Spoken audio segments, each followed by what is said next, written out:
All right, guys, we're back at the roundhouse. It's Adobe block time. We've got some tests to run, some things to figure out. Should be fun.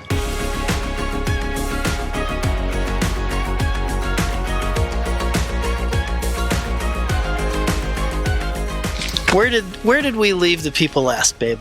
Well, we did a horse shelter and got super sidetracked. We did. So we're back at the house. The last thing we did at the house was we did that one little section with adobe blocks from Guradas. Right, but we made the mortar here with some clay we got from Wilcox Rock and Sand and washed concrete sand, and we were a little worried about the strength of it because it got rained on. Oh, here, let me show you. We did mortar and we made bricks, all with the same stuff. The bricks have straw in them as well, and actually the bricks seem pretty good. I mean, you can tell they're definitely a little sandy. You can see where the rain hit this and it washed some of it off, but overall it's still in pretty good shape. So we're trying to figure out how to move forward because we want stronger bricks and stronger mortar, but we also need to be able to get enough material to do it consistently. But also we're like at the point where do we need stronger stuff, because this has been rained on several times since we put it up and it's fine. It's okay. So maybe it's fine. Maybe we're overthinking it like we do everything else, but... You know, Adobe has been around a long time. It really, so there's some of the oldest buildings in the world are all Adobe. And like we said, it's going to be covered, it's going to be plastered. We're just worried about this time of year, making sure they last through monsoon. Right. Okay, so today we have 3 buckets of different types of soil. This bucket is from Wheelbarrow Steve's property. We probably won't be using it simply because we can't get it in bulk. Then we have the regular AB mix from Wilcox Rock and Sand, and another type of soil from Wilcox Rock and Sand. I can't remember what it's called, so I'll put it right here. Here's the problem though. Both of these have rocks in them. So for the mortar, we would sift it. For the blocks, we could just leave them in. And then at that point, we're basically making hyperadobe blocks. We know it locks up, but we also wouldn't be tamping it, so we don't know. We don't know, guys.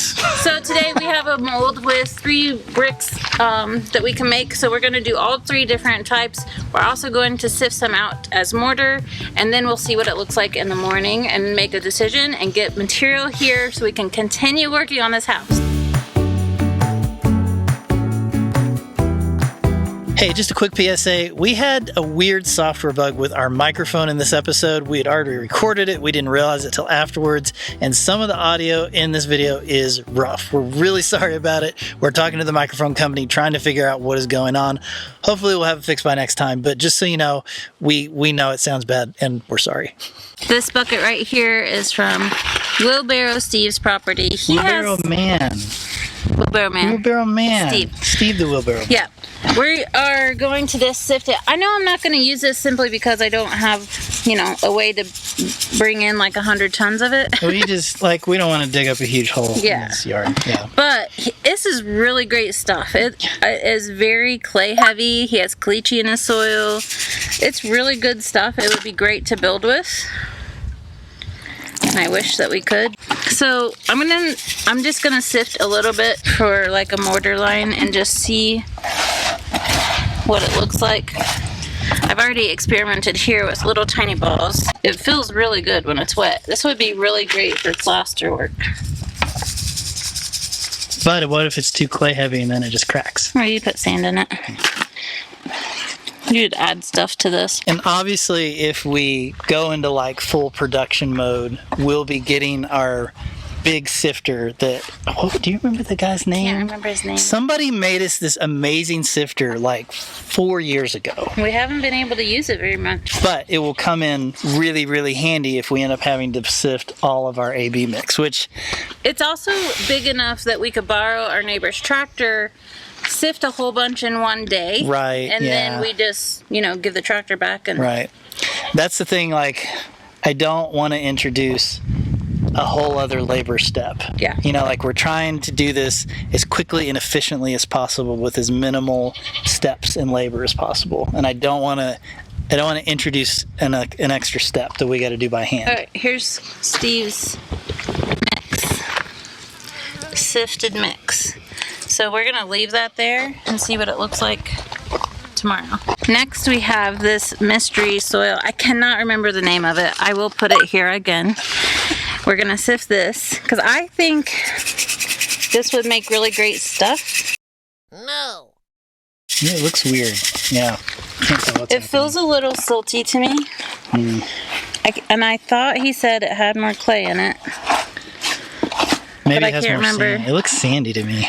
It does feel sandier, but like not like mortar sand. Like it's really fine. Like almost like, I wonder if it's from the beach sand stuff. Oh, yeah. It might be beach sand. Okay.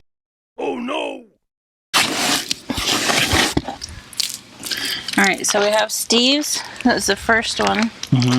And this is the weird one. The unnamed. Yeah, I cannot remember. This, I think, is gonna be the magic, but I mean, we've used AB on everything else. This does make me excited for plaster just because I love messing with it. That feels really nice. This feels like more clay, actually, than the other. So maybe you're right. Maybe it does have more sand. It just feels like really fine sand. Yeah. So the question is, if that has too much clay, is it just going to crack? I don't think it has too much clay. There's been places where we have put AB mix down to like drive over, and whenever it rains and it gets oversaturated, it just turns into like a big muddy mess, and it loses all of its strength. So that's the thing that worries me a little bit about the AB mix all by itself. It also wasn't tamped though. True. Or, you know, in a form. These are the existential questions that we're asking as we experiment with all this stuff. We're gonna see what happens. All right, you want to make some blocks with this and go from there? Yeah.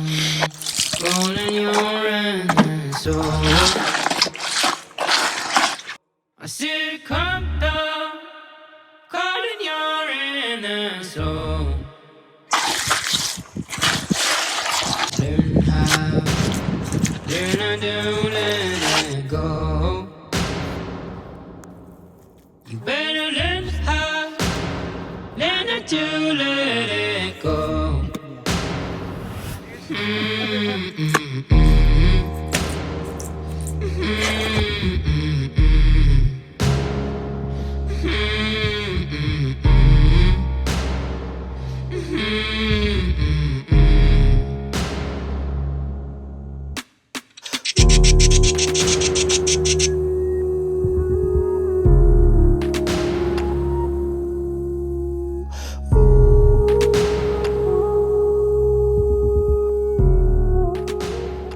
Today's video is sponsored by us and our events here in our homestead. So we have 4 events I'm going to tell you about real quick. We have 2 homestead tours, one at the beginning of September, one at the beginning of October. Homestead tours here are a really great way to see hyperadobe, super adobe, lavacrete, the solar shed, the chicken garden, the hyperadobe roundhouse. You can see all of these things all in one place in one day. Plus you get to nerd out with us about all sorts of off-grid systems. We spend the whole day answering everyone's questions. And so like if you're interested in living this way, or if you just want to see this stuff in person, like this is a great opportunity to come out, eat delicious food, meet really cool people, and spend the day getting to experience the Tiny Shiny Homestead in person, which is cool. Then we also have 2 workshops coming up a little bit later, one in October, which is the lavacrete accent wall workshop. We're building a really cool accent wall inside the roundhouse.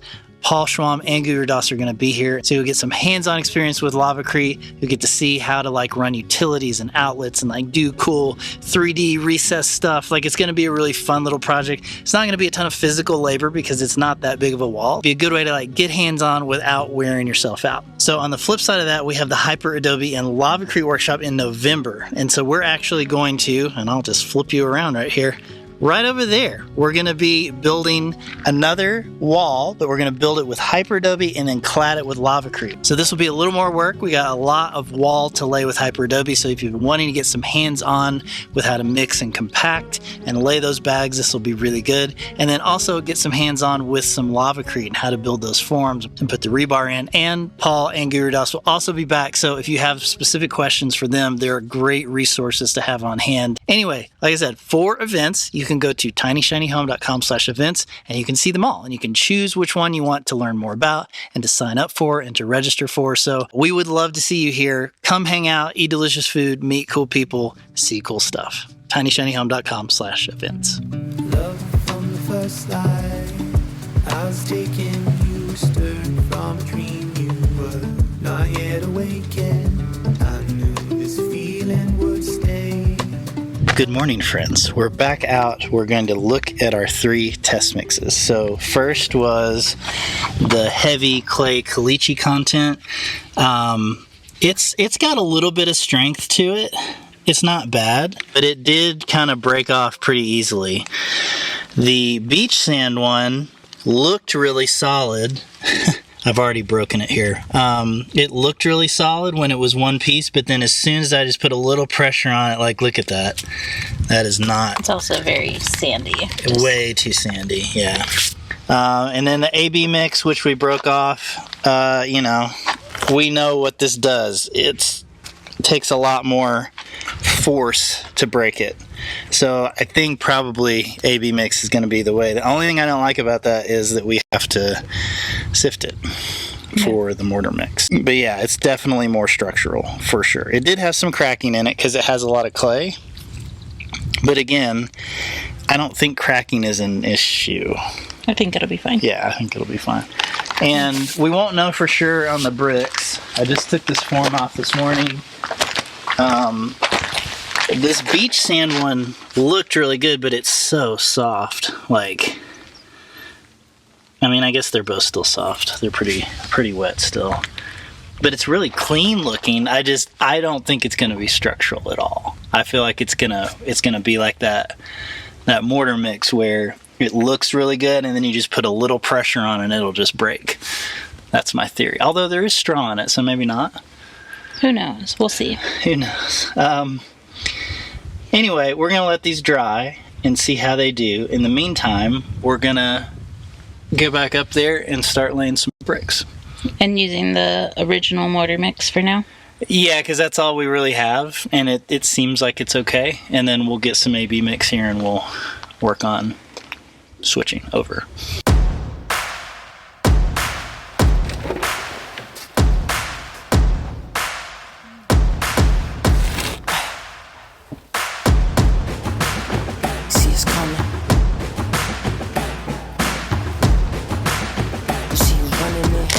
Alright guys, it wouldn't be a new project without a new tool.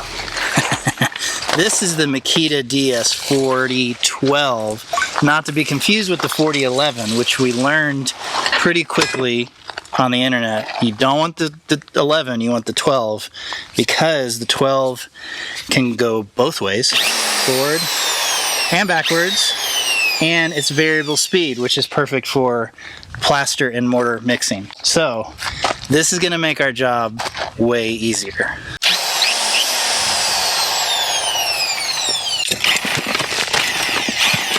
Ideally, this will happen when we're doing this in the truck, not the over. Yeah, this is kind of a pain.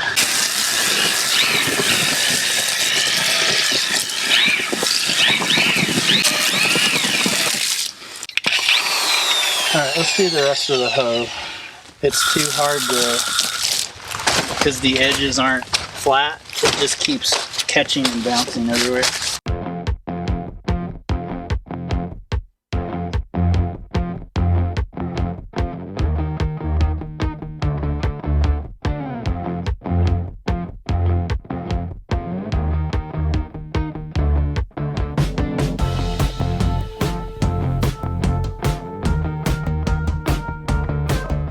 Are you silently judging us? Yeah?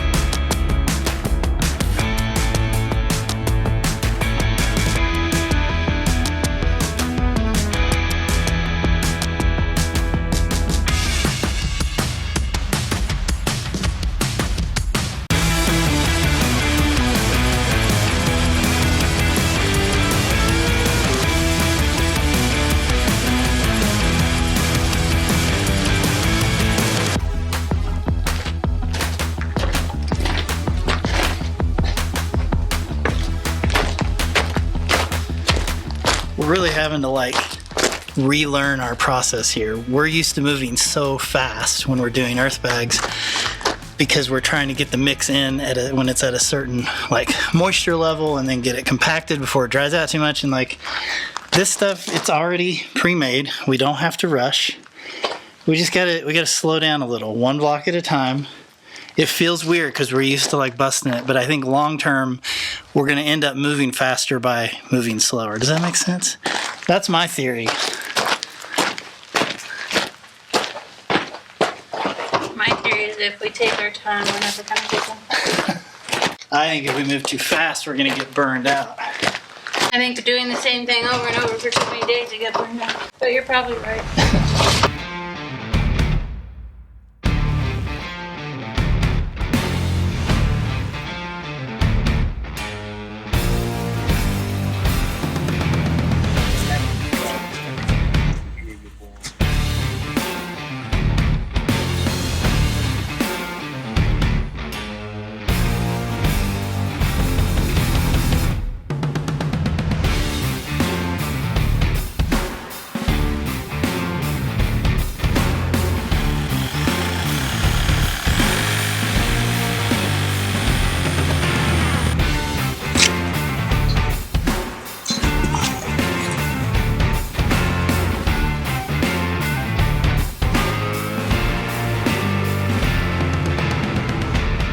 All right, guys, got a good early morning block session in. So we wanted to get a good couple of layers on the bottom in this pie so that then we can start doing our stacking and make everything match up. So yeah, we're gonna take a break while it's super hot during the day. We're gonna come back later this evening and hopefully do some more.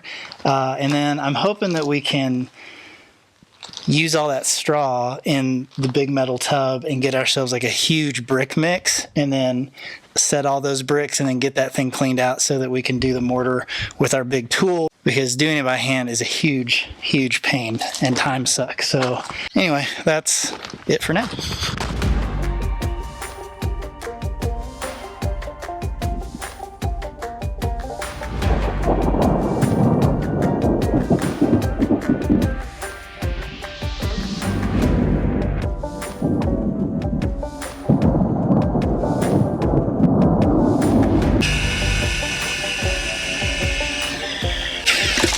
Crazy. It's gonna save us so much time. Yeah, but it's really hard to hold on to. Yeah, it's pretty I feel powerful. very weak. Did you do two of the... I gotta do one more thing of clay. Yep.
Finally got a chance to really use this thing for real. It works really It's great. pretty impressive.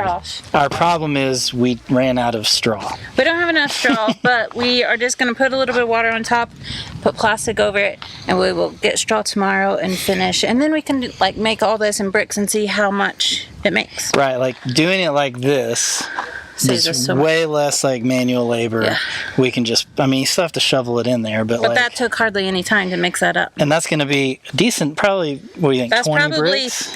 No, 30? way more than that, because Yeah. that was like 3 wheelbarrows worth of material, Okay, yeah. or more. And so especially, we could even fill it up more if we wanted. We just need enough straw, and then we can just like cover it, let it sit overnight and kind of ferment a little I bit. think I would really like to fill this up more, maybe even after we do stuff. Yeah, Fill it higher to where we just put straw in tomorrow, yeah. and get it up to like almost full, Uh-huh. and see how many bricks we can make in one trough. In one time. That'll tell us a lot about how much material we need and all that. So and how long it's going to take and what's actually going to go into it. Yeah. So that's good, but it does mean that we still have to mix our mortar by hand until we get this batch out, which is kind of a That'll be pain. tomorrow. It's okay. We need a secondary bucket. Hey, if you ever want to get me another trough, I would be happy to get another trough. We kind of need one anyway for when we do the interior plaster, because doing it like this, I mean, think about how much time we're going to save. So much time. So we should just go get another trough. Maybe. We'll see.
Seriously? Person that recognized them at that place in Ohio invited them to camp with them in Brown County. Oh, yeah? They're not going to camp, they're going to go say hi.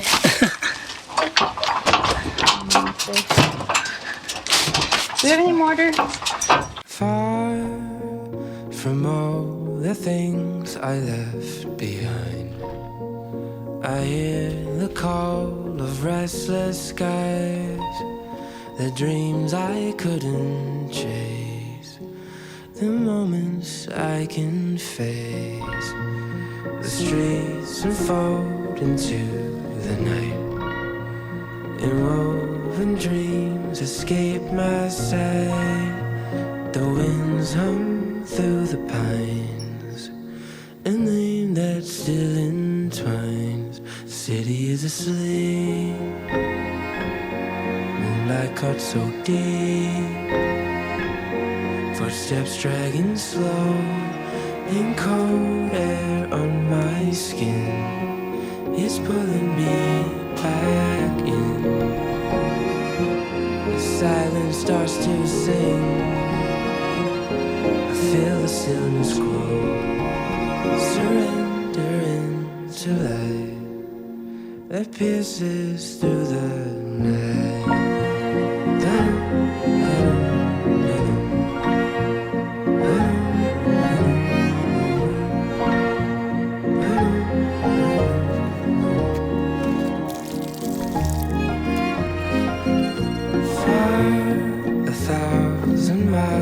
Stories told, and gravel paths of rust and gold. Yet still I hear the sound of roots beneath the ground.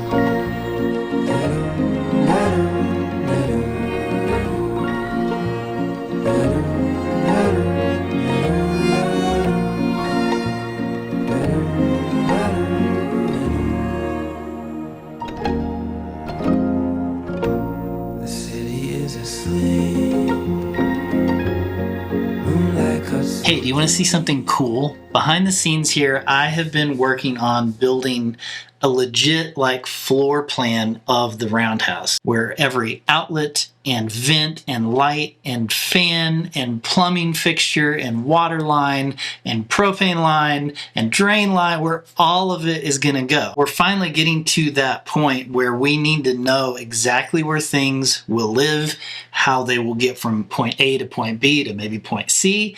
And so I have been rebuilding the entire floor plan of the house in Adobe Illustrator because I'm a designer. That's like the software that I know. I can build things to scale.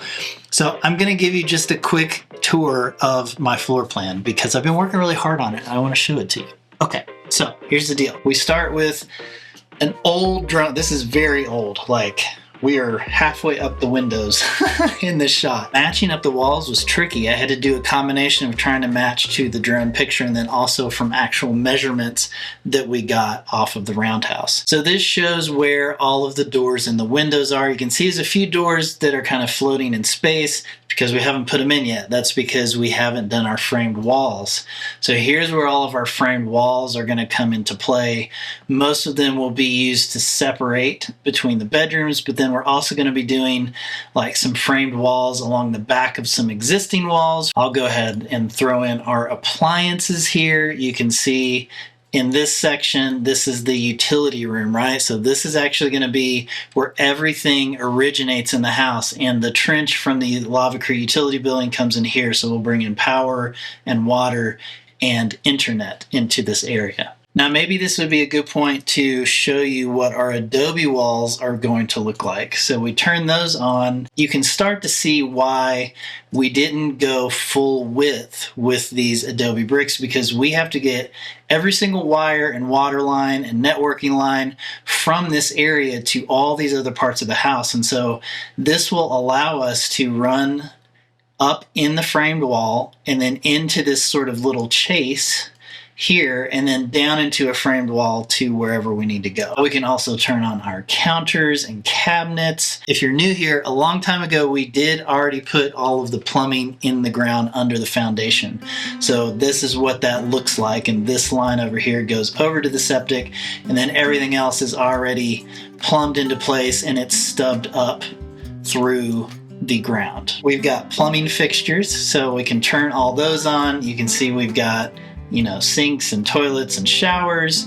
We have, and then we can turn on our water lines where we can show, hold on, let me turn this off so it's a little easier to see. So you can see we have mixed bibs, we've got hose bibs, we've got hot and cold water at all these different places. I think we've simplified our propane down to one appliance, which will be the oven and range. And one of the main reasons for that is that Ashley likes to cook a lot. She likes to bake, she likes to cook, and the size oven that she wants, I think, isn't going to be realistic to run off of electric. Zooming back out, we also have all of the outlets. So there's all of our outlets, and I also have them, you can see they're all connected, right? So this one means it will be on its own breaker, and then everything else is sort of downstream of that. That's what all these connections mean. We also have all the switches, so you can see the switches there. We also have our data lines, so these are going to be hardwired either Ethernet or fiber connections, which are going to originate from the network rack here. And then also we will have Wi-Fi access points and smoke detectors, in every room and then through certain parts of the house. We're also going to have mini split systems, so you can see we've already planned for mini splits with outdoor units that may do 1 or 2 units at the same time. I think this one over here is going to do 3 units. I'm pretty sure we're going to go with 2 units in the big room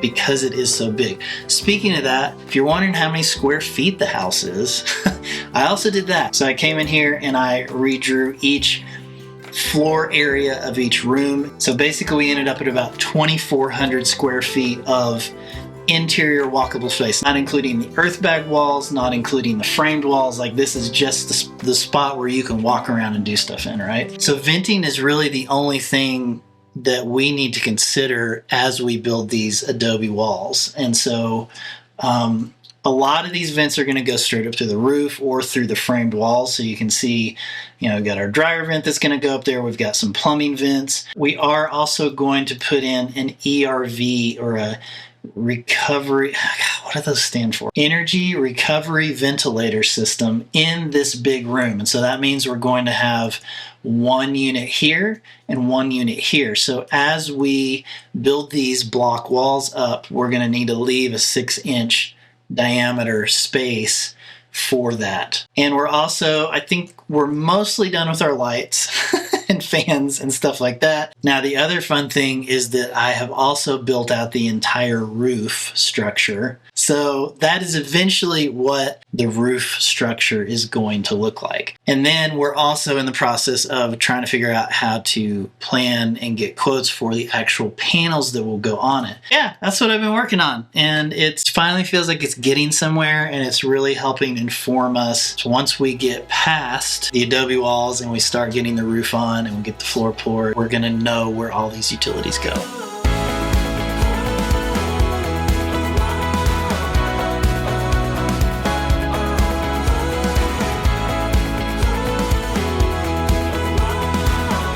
We did a YouTube live this morning, and then afterwards, Ashley and I went into Tucson and we obtained a bunch more bricks. We got 70 bricks from Awareness Ranch, and that's pretty much all he's got left. So that means we're going to have to get on making our own really soon.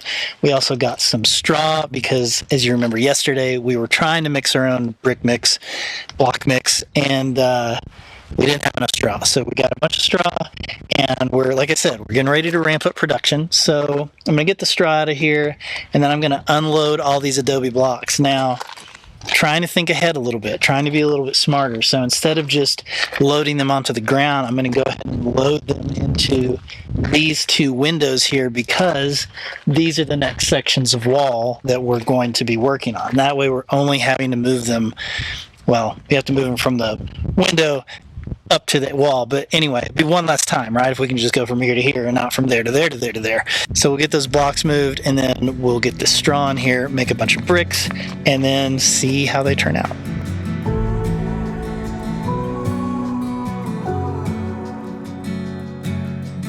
We both walk a thinner line of fuse and spark. We could blow it any time. With love and scars, we're both carrying baggage. We've both got fire in our veins. Will we dance in the wreckage, or will we dig our grave? Ooh, I ain't gonna be your good Prince Charming, knight in shining white. I ain't gonna be your little darling, no baby. Okay guys, quick brick update. I turned these over this morning, so they're not even that old, but this one just fell over, and look at this. There is nothing holding this thing together. Look at that. That is ridiculous. So, beach sand is not what we want. We're going to chalk it up to a fail. The AB one has a big crack right here. But,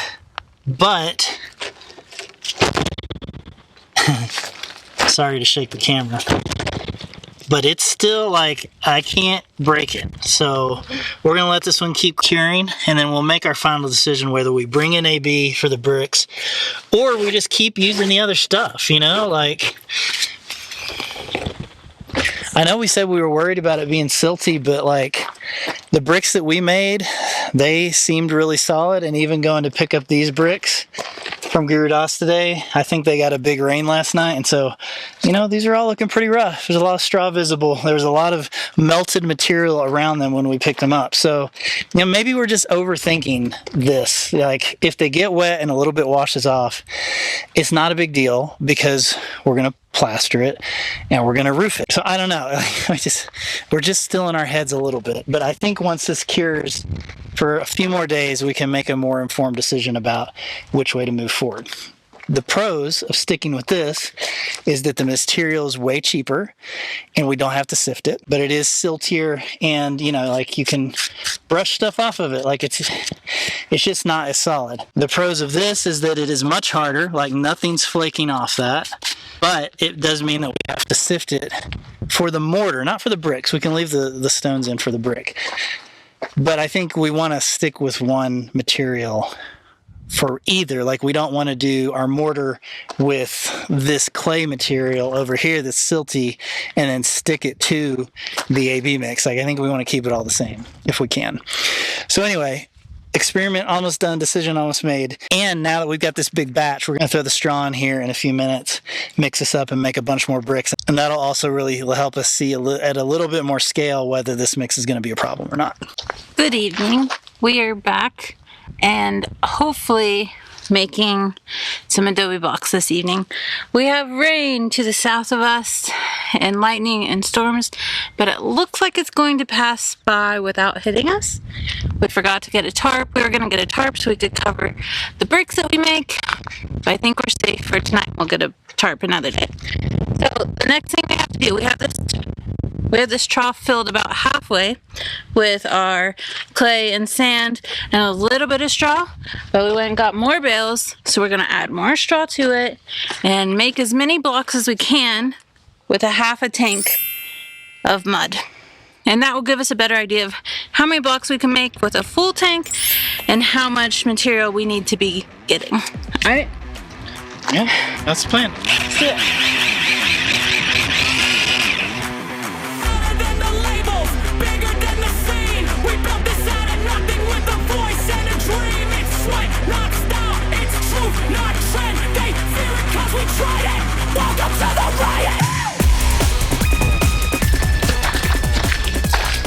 Really?